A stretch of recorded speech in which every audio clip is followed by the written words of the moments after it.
The national average for the four-person home in America is 5 devices, including phones, televisions, computers, and game consoles. The poll that I took from our class resulted in a class average of 15 devices per home. This number, 3 times the national average, I feel is a good representation of Fairfield County. In my house, it seems like just about every room that you go into, there's a new form of technology, whether it's that phone, TV, or computer. But the average household in America has 1 TV, 1 computer, and around 1 phone per person. There are many stereotypes that ring true about Fairfield County. We do live in a county filled with rich white people. There's no denying it. As of 2013, 80.2% of our population in Fairfield County was white, with only 12% being African American. Out of the 100 richest towns in America, 6 of them are from Fairfield County alone. That's right, 6 out of 23 towns in the Fairfield County area are some of the richest towns in America, and most of the other ones aren't far behind. Although some of our stereotypes may be true, there's one that I believe to be false, for the most part at least. One of the biggest stereotypes about Fairfield County is our ungrateful and spoiled children. There's that picture of that rich white girl wearing Lily Pulitzer from head to toe, asking her dad about her maxed out credit card. But although many of us are fortunate here, I believe that this doesn't make us spoiled.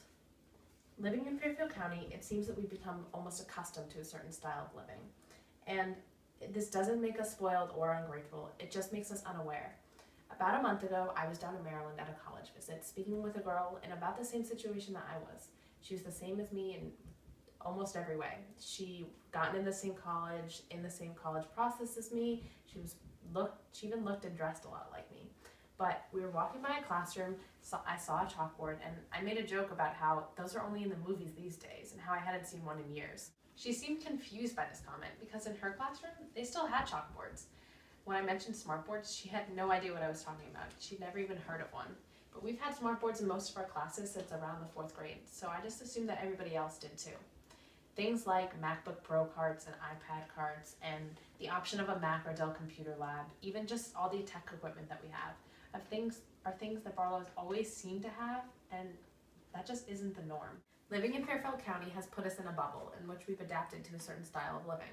I'm not saying that we're all spoiled rich kids, because I would say a majority of us are not. But there is a reality outside Fairfield County that many of us are just unaware of.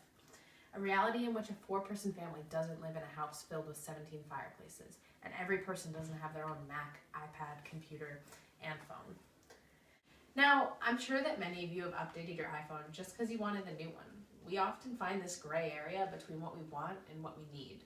We all may need a phone to ensure our safety and that we can contact our parents, but we all want the new iPhone 6 in gold with the Kate Spade case. I often feel like we take advantage of these great things that we have.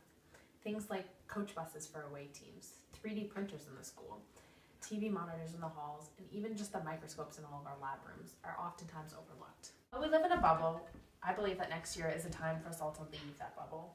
Whatever you plan to do next year, it's a time to experience how diverse and interesting the United States really can be.